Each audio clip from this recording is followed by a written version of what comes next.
Sharon was looking for a place to rent, and she spent hours and hours looking through different rooms and apartments. The prices were way out of her budget.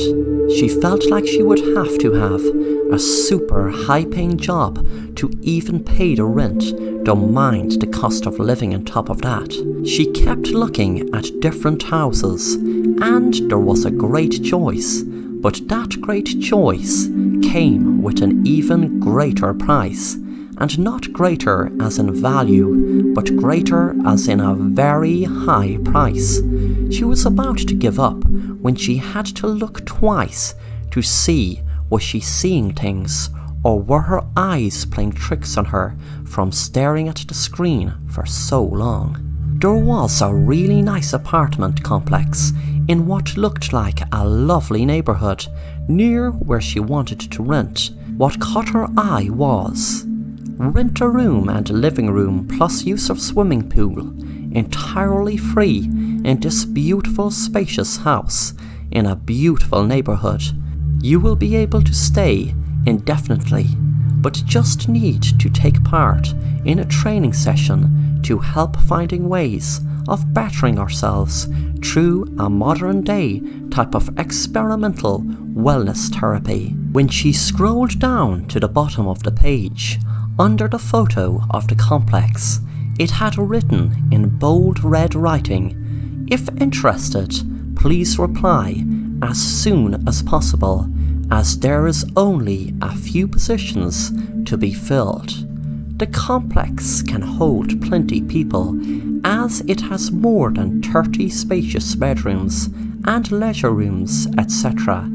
But apply right away if interested, before spaces are gone. Sharon didn't even begin to consider not applying when she had already clicked on the button below which said apply now. She filled in all the information and was delighted when she got a reply back saying, "Thank you for applying to stay in the wellness mansion. You just have started the journey to changing your life, to bring out the best in you." Sharon wondered what exactly did the experimental wellness therapy mean, but she guessed it couldn't mean anything bad. A week later, Sharon was in her new room in the wellness mansion. She felt like being in a posh hotel. Her room had a TV and was decorated beautifully. She was lying in her bed relaxing, scrolling through Instagram on her phone when a man entered. He smiled and said, "Hello Sharon, and good evening to you. Welcome to the Wellness Mansion. You must have read what it said on the site about this being the first step of your journey to becoming a better you. And that is true. But that phone you were just looking at, I'm afraid, has to go. You will not have to worry about food or any bills, just as once you 100% apply yourself to this therapy." Sharon said, "Well, I'm afraid I need my phone, as I have to stay up to date with all my social media feeds. But don't worry, I won't be on my phone all the time." The man said, "I'm very sorry, dear. I need your phone right now, or else I'm afraid you need to exit this wellness mansion and make room for someone who will apply themselves fully to our rules." Sharon felt a pang of fear and dread, wondering what he meant by apply themselves fully to our rules. Suddenly she feared she just made a terrible mistake coming to the wellness mansion. A few hours later, the same man came into her room and said, "Okay dear, we will be doing the first test run of what's to come. You might think this is a bit of real heavy work and feel like not even trying, but if you do, then I'm afraid you will not be able to live in this wonderful house rent-free. But if you do apply yourself to this very, very simple test, then you, my dear, will be qualified to stay here, and we will teach you to be the best version of you." What Sharon was told to do was do exercise until an alarm went off. She was given different exercises and thought it would be just a few minutes, but she nearly passed out a few times as each exercise went on for what seemed like hours. Each time the alarm went off, she just had a few minutes to organise what she needed for the next one and had to do the exercise non-stop until the alarm went off. After the last alarm went, the man entered Sharon's room and clapped, saying, "Well done, my dear.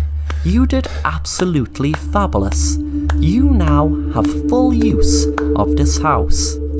The next day, Sharon was walking down the hall when a man said to her, "Hello, how are you doing?"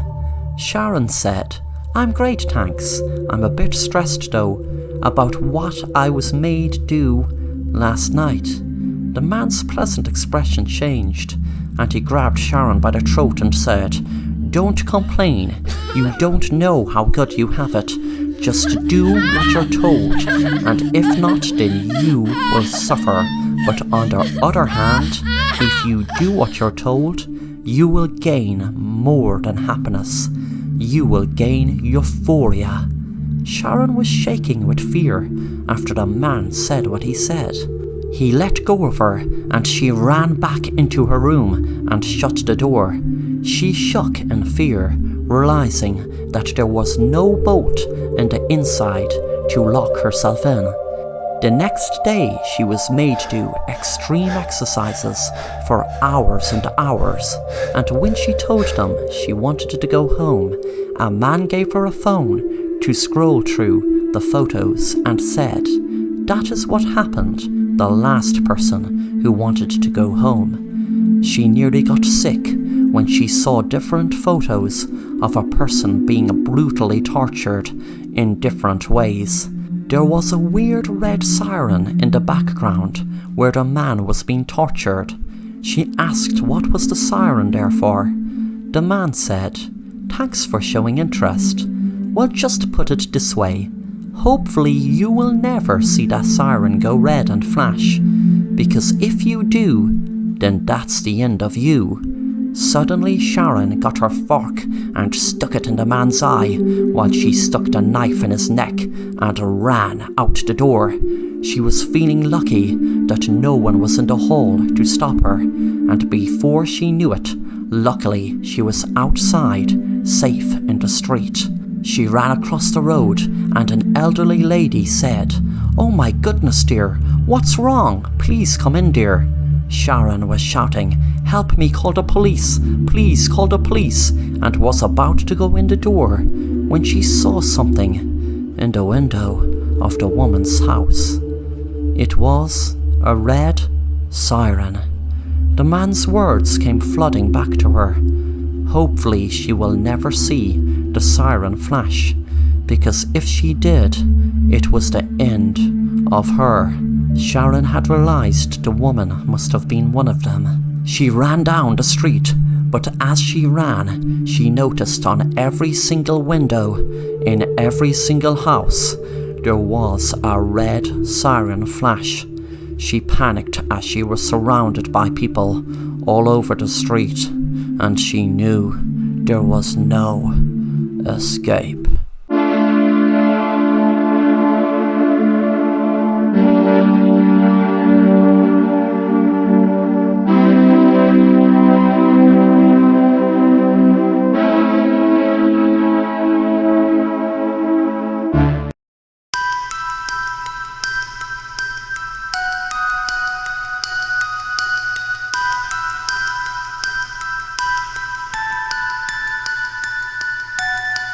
Jeff was a very nice guy who wouldn't harm a fly, but one day he met a psychopath who offered him 1 million if he wouldn't kill his own twin within 3 days of an experiment. Jeff laughed at the idea, knowing he would never ever harm his twin, as he was the only person he truly cared about in the whole wide world. Jeff's parents unfortunately died in a car crash 5 years ago.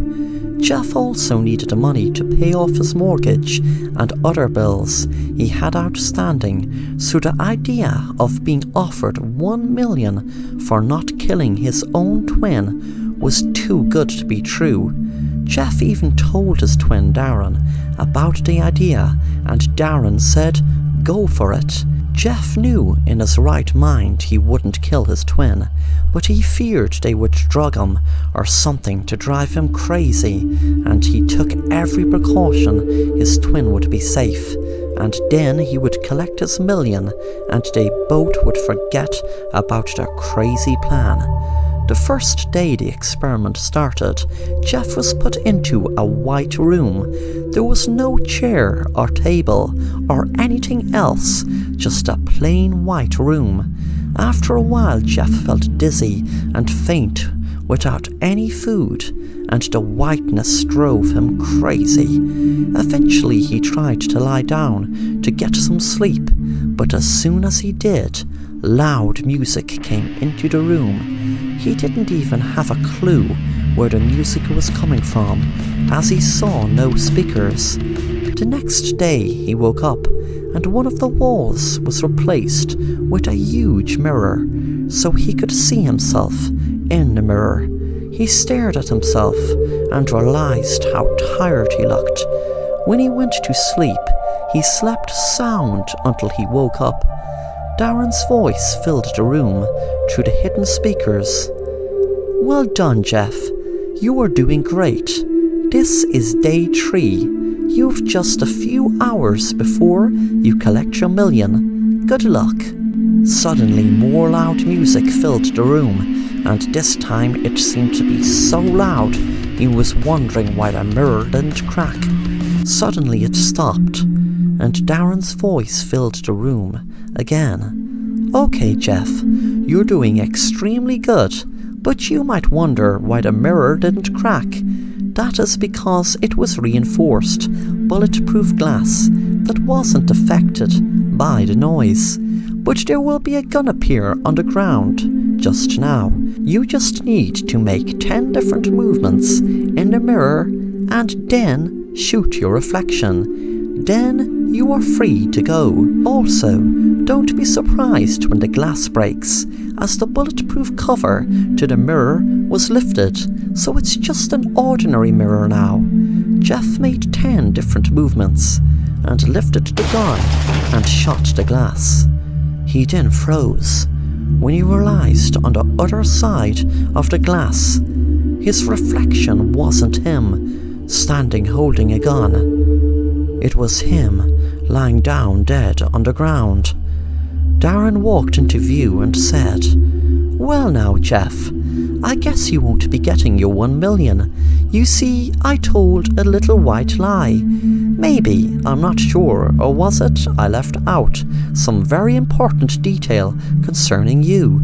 That mirror was a mirror, yes, and you were looking at your reflection. But when I had lifted the bulletproof shield, it was the mirror that lifted. What you were looking at, making those 10 movements, that you thought was a reflection of you, was really your twin. He had no idea what I said to you, but my twin Jason was telling him that if he copied every move you did in sync with you in the next 10 movements, you will be out of here. And you see, he didn't realize I meant you'd be out of here dead. I'm sorry, Jeff, I can't have you walking out here alive and blabbing all about my little experiment. But before I kill you, didn't I tell you I'd make you kill your own twin within 3 days?"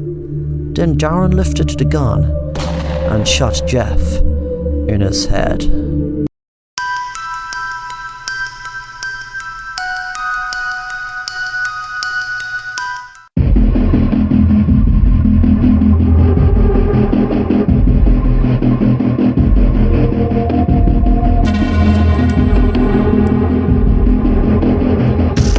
It was a Friday night and I was scrolling through my phone when I opened the TikTok app. I scrolled through it, then noticed I had a message. I opened the message and it was from a guy called Frank. He said, "You were looking beautiful at the mall today." I blocked him instantly as I felt a shiver run up my spine. I just put it down to some creep trying to freak me out, so I didn't pay much more attention to it. The next day I was in the mall with my friends, and we were just walking after coming down the escalator when a man was standing in front of me as I got off. I said, "Excuse me," very politely. He turned around and said, "I'm very sorry for blocking you. Please pass." His words, "very sorry for blocking you," sounded so creepy. It felt as if he was the guy who had sent me the message last night. But how could that be? I told my friends, and they agreed it all sounded a bit creepy the way he worded it. I was hoping it was just a coincidence. That night when I went home, I received another message, which must have been the same guy. This time he said, "You shouldn't have blocked me." He must have set up a new account to just send me that. I jumped when I suddenly heard a noise outside my door. There was a piece of wood stuck up against it, with "You're blocked" written on it. I was shaking with fear and went to my window to try to get out, but I knew it was too high, and when I looked down, I could see the man below from the mall staring right up at me. I rang the police and stayed in my room until they came. When they arrived, the wood was gone from my door, and the man was nowhere to be seen. I couldn't understand the wood disappearing from my door. Then suddenly I woke up. Everything was dark. I know now what woke me. It was my phone. I answered it and could hear a man's voice. As I was saying, "You shouldn't have blocked me," I screamed, "Let me out, let me out." The man said, "There is a straw in your coffin on the ground. I will be taking that straw out in just under 5 minutes. There had been oxygen pumped into your coffin, but when that's gone, I'm afraid you're on your own. But I threw you a lifeline. I sent your friend a message on TikTok, telling her where you are. If they're a real friend, they will find their way here to save you. But then again, they will need to bring a shovel, etc. So the time is ticking. Tick tock, tick tock," he said in a very creepy voice. Then there was silence. What seemed like an hour later, I could hear police sirens, and I thanked God my friend had rang them and got here on time. I was afraid after that to ever go on TikTok again. The man's voice rang in my ears.